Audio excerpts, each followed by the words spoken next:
Hello guys! Finally, nandito na ako sa France noong December 23, 2024. So, dito ako nag-Christmas and New Year sa France, sa lugar ng aking France husband. Well, gusto ko lang po i-share kung paano ako nakarating dito bilang long stay visa or spouse visa.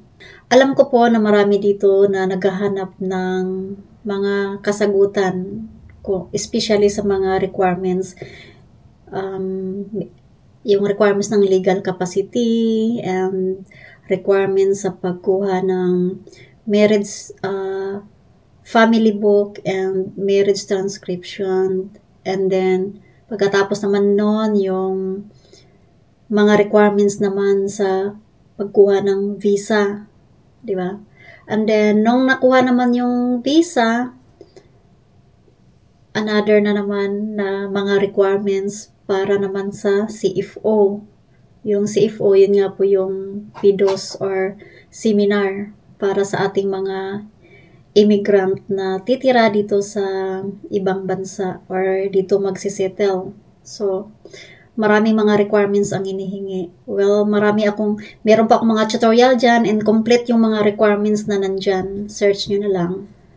And then, after naman ng CFO, gagawa na tayo ng e-travel para paglabas naman natin ng Pilipinas papunta sa lugar kung saan tayo pupunta. So, doon ako nahihirapan. Sobrang na-stress ako, guys. Actually, mula pa naman nung legal capacity hanggang sa family book, hanggang sa visa, CFO, doon pa lang nakaka-stress. Kasi nga, di ba, online. And kailangan meron kang knowledge para sa pag-fill up ng mga form. Kasi online yun. Hindi pwede magkamali. And then, yung mga requirements naman, kailangan complete. Kasi kung hindi ka kompleto, babalik at babalik ka. So, kailangan mong kumpletuhin. So, kailangan mag-search ka talaga. So, alam nyo, nahihirapan ako dyan. Kaya gumawa talaga ako ng tutorial para naman makatulong doon sa iba na nangailangan ng mga kasagutan. Kasi, katulad ko rin, sobrang nahihirapan ako. Ang dami kong, marami akong pinuntahan para makapag-search like, sa Google, sa YouTube, sa TikTok, sa Facebook, AI, yun, napagtanungan ko yan kung ano mga requirements ang kailangan kasi kailangan kumpleto. So, dapat kasi, pagpunta natin doon, for example, sa CFO, dapat kumpleto yung mga requirements kasi kung hindi, babalik at babalik ka. So, visa naman, kailangan kumpleto kasi ang embassy, nagbibigay lang sila ng main requirements. Hindi sila nagbibigay ng supporting documents. So, ikaw naman, dapat kung ano yung napanood mo sa tutorial, kumpletuhin mo yun. Kasi yun ang isasubmit mo doon. Kasi kung ma-deny ka, mahirap na. Panibagong appointment. Basta, kaya dapat manood ng tutorial at sundin yung mga requirements dahil para din naman sa inyo yun. Dahil ako naman, yung mga requirements na binigay ko dyan, yun yung mga sa aking mga na-experience. So, ito na. Yun namang after ng CFO ko, and then, kasi yung visa ko, December 20, but I decided to travel December 22, 2024. So, I arrived here in France December 23 kasi ang haba ng biyahe, 23 hours. And then, may layover. So, bago dyan, yun nga, yung pag-fill up ng e-travel, sumakit ulo ko kasi ang pinili ko, wala kasi siyang, yung choices doon,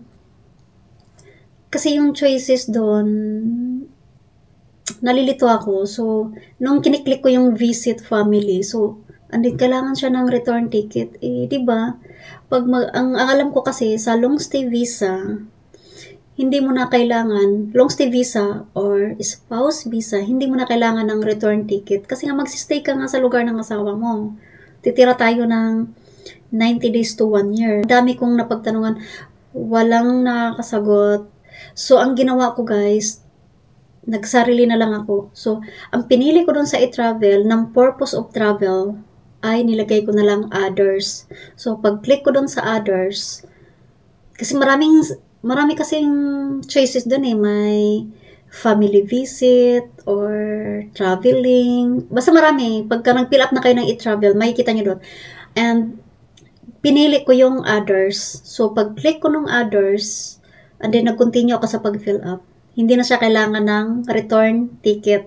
Kasi yun ang hinahanap ko, yung hindi na siya kailangan ng return ticket. Kasi hindi natin kailangan ng return ticket.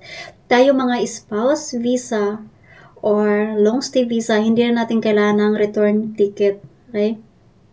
So, advice ko lang din sa inyo, piliin nyo yung others. So, fill up, and then, no need na ang return ticket. So, nung time of travel ko, so, syempre, kabado dahil maraming na-offload sa airport. Hindi nakapag-travel, yung mahal ng ticket, just like me, 55,000 ang ticket ko, one way lang.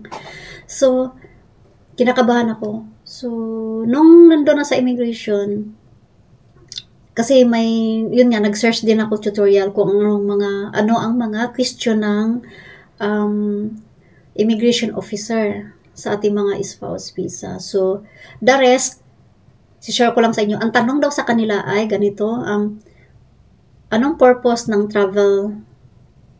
And then, meron ka bang return ticket? So, that's it. And, kailan kayo nagkakilala? Kailan kayo ikinasal? And then, hiningi yung patingin ng marriage certificate, patingin ng CFO.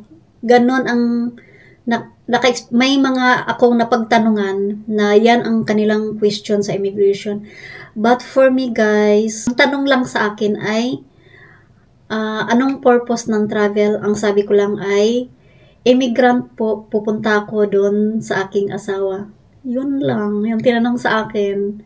Pero sa totoo lang, nagre-ready ako, nire-ready ko na yung marriage certificate, nire-ready ko na yung cellphone ko para sa aking CFO. But, luckily for me, hindi na yan tinanong. Ang tanong lang talaga ay, ano ang purpose ng travel?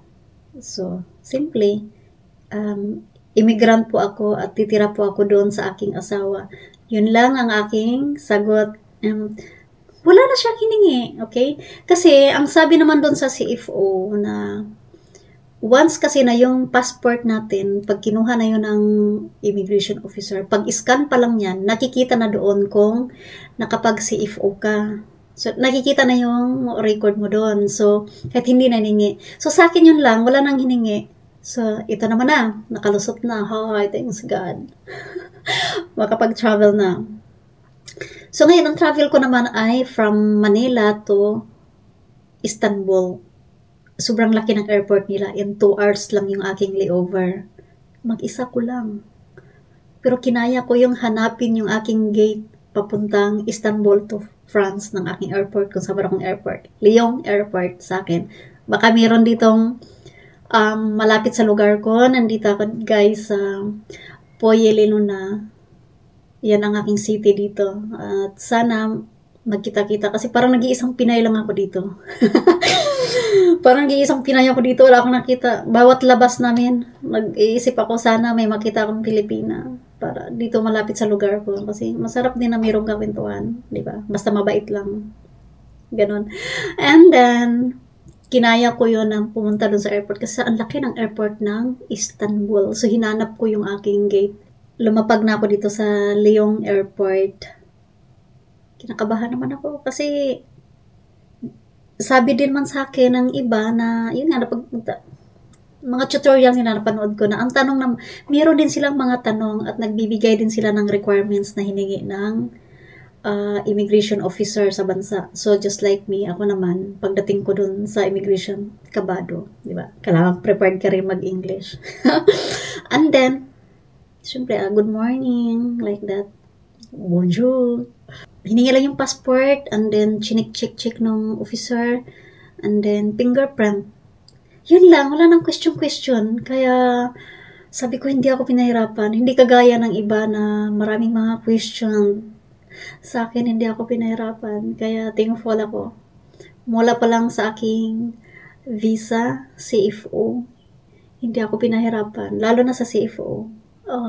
Marriage certificate lang yung hiningi sa akin. Unlike sa iba, ang daming hiningi. Kaya, payo ko lang, pag sumagot kayo doon sa CFO, be confident, sabihin kung ano ang totoo. Kasi, kung ang inyong relationship sa inyong husband ay genuine naman, ay kaya niyong sabihin, ang tiyatanong doon ay about sa inyong relasyon. So, pag inyong relasyon ay genuine, madali mo siyang ikwento.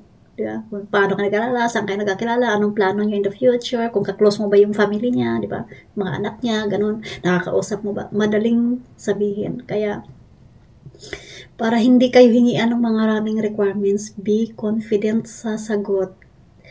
Makipag eye-to-eye contact para sa mga nagpa-process ng visa para makasunod na sa kanilang mga husband. Good luck and see you soon. Bon chance, si Abianto.